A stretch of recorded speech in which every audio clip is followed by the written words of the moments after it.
with an internal countdown for Vince McMahon's return to WWE Creative and more. This is Wrestling Hub. My name is John and you're watching the Wrestling Report.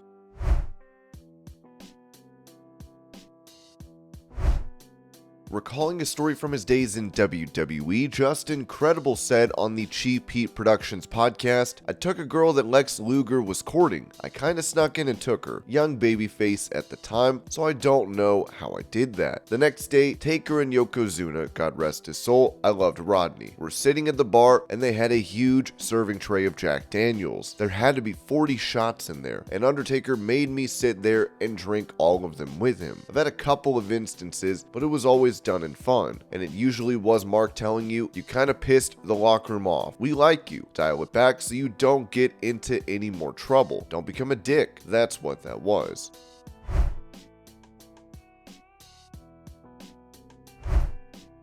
Talking to Monty and the Pharaoh, Enzo Amore revealed plans that ended up not going through for the Wyatt family, saying, "My buddy, who I was in WWE, with who they missed the boat on, one of the best workers in the world, on the mic, in the ring, was a guy at WWE named Knuckles Madsen in NXT. Nobody ever saw him. We saw him. Bray Wyatt wanted him and the Wyatt family so bad, fought for him, didn't get him. They thought he would take away from Bray, draw too much attention."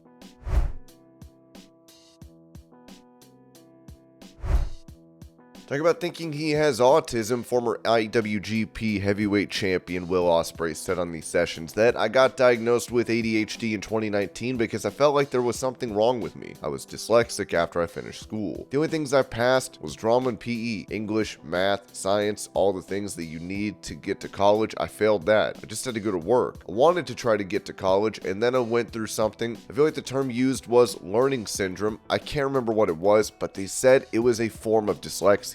I don't read very well. I'm not very good at writing. I've always struggled with that. Sometimes I tweet something and I haven't read it properly, so it's a bunch of spelling mistakes. It's proper embarrassing. A grown-ass man, I have a mortgage, and I can't even read and write. The autism thing, I went through a doctor thing. I think it was the start of 2020, the pandemic kicked in, and I've never wrote back. I do feel I'm on the spectrum, but I haven't had that guarantee. The other two, I got diagnosed. The other one, I've still yet to have answers for. The wait list is long. Even if I did have it, I don't see it as a detriment. I see it as a superpower. All of us autistic kids, we're so much better than regular normal people. We can lock into and do it. To all my autism kids out there, we're top."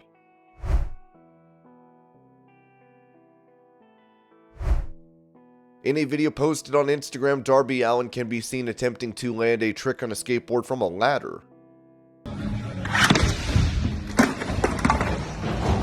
Boy, does that seem like fun. What do you think, Tony? It's fucking Come on.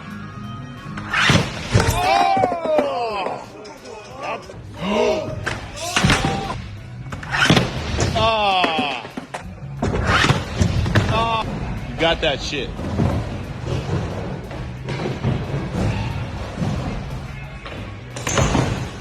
Got it. Yeah! That's what's up. Woo!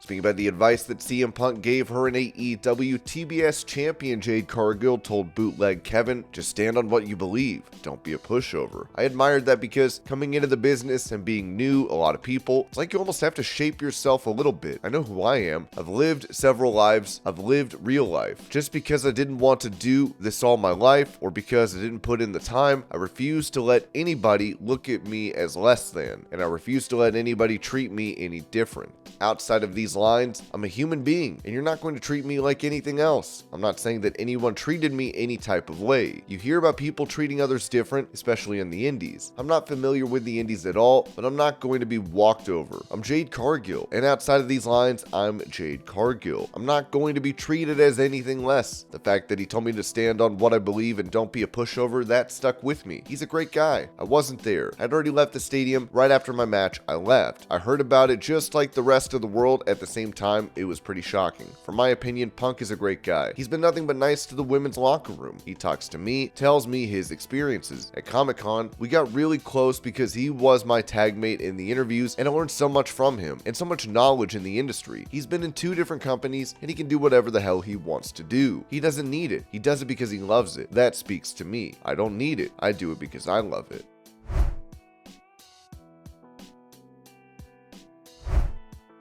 Dispelling a rumor that has been going around about Brock Lesnar since Vince McMahon's return to WWE, Steve Carey of Ringside News wrote, "There are a lot of rumors going around since Vince McMahon returned to power, but we can confirm that any report about Brock Lesnar saying he wants Vince to book his matches is not true."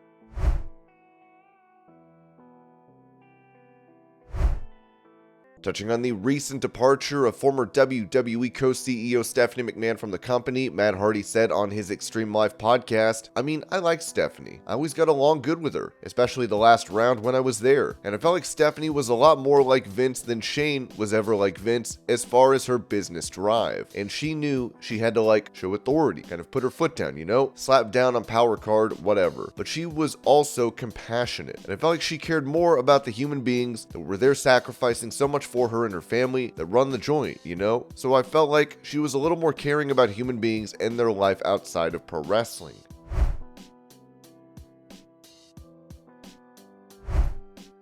Prior to Raw last night, it was reported that WWE held another talent meeting on January 16th for the Raw roster. Fightful Select learned that staff and talent were all involved at the meeting, which started shortly after 3 p.m. Eastern. The meeting was conducted by Triple H, Paul Levesque, Kevin Dunn, and Executive Vice President of Talent for WWE, Dan Ventrell. Thus far, we were told that many of these same points were hit from Friday, including noting that Triple H is still CCO and firmly in control of creative, and the talent relations are not changing. There was also debunking last week's Saudi Arabia sales story. Ventrell started his spot in WWE 3 months ago after leaving the Raiders organization following the Cincinnati Bengals defeating them in the playoffs in January 2022. That probably didn't have much to do with him leaving, but it absolutely happened. We'll have more details as we get them.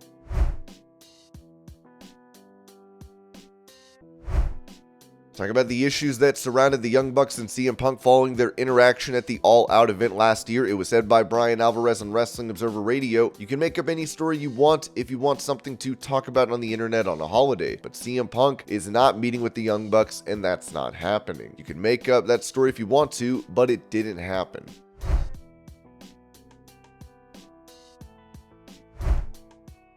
Asked about CM Punk potentially being removed from the AEW Fight Forever video game, president of the company Tony Khan said, "I'm sorry, I can't comment on that. I appreciate you asking about the video game. I'm very excited about it. It's a huge project for AEW and we're very excited. The release is coming, it's imminent, and when it will be released, I really think fans around the world are going to have a great experience. And hopefully, it'll make some new wrestling fans and some new AEW fans, which would be great for everybody who works here. That's something we're excited about. I can't comment on that, but I appreciate you asking about it."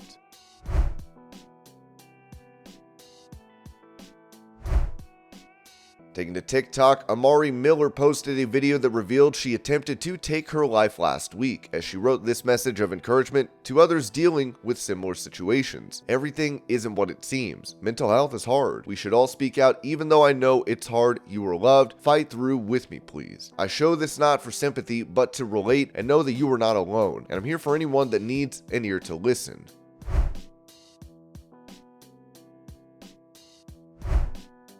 When it comes to a potential match for John Cena on the grandest stage of them all this year, it was said on Wrestling Observer Radio that it looks like it's going to be Cena and Theory at Mania. It was the plan way back. Logan Paul had asked to be against Cena at WrestleMania, but they never said that. There was definitely talk of Cena versus Logan Paul in November and December in that range.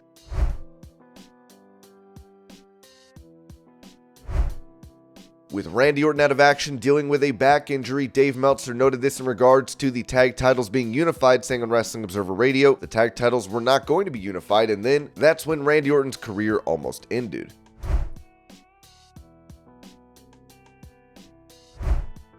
With it feared that WWE Chairman Vince McMahon will take over creative duties for the company, Bryan Alvarez said this about it on Wrestling Observer Radio. He's still not in charge at this moment, that is the news, but he's bringing his team back. That's an odd thing to do for a guy that's just shown up to sell this place. The countdown's on, everybody. I mean, I talked to people today and that was the feeling. The countdown is on. When, where, what? I mean, we've got a Raw 30th anniversary and there's going to be a lot of people showing up there, so I do not rule that out.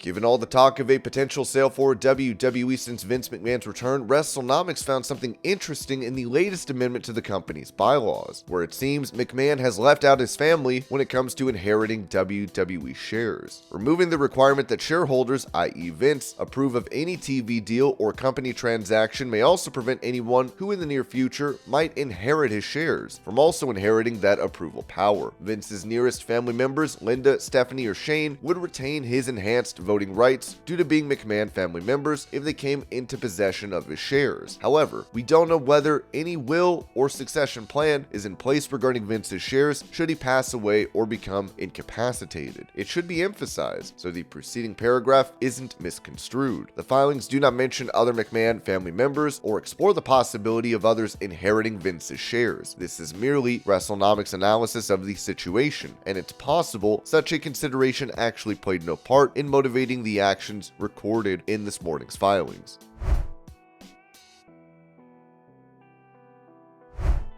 Given the return of Vince McMahon as the chairman of WWE, changes to the company are to be expected, as Fightful reported that WWE's vice president of communication, Adam Hopkins, is out of the company after over 25 years. He served in a variety of roles, serving as fan services coordinator before moving up to public relations coordinator, manager of media relations, senior manager, public relations and corporate communication, director of communications, senior director, public relations / corporate communications before his most recent role.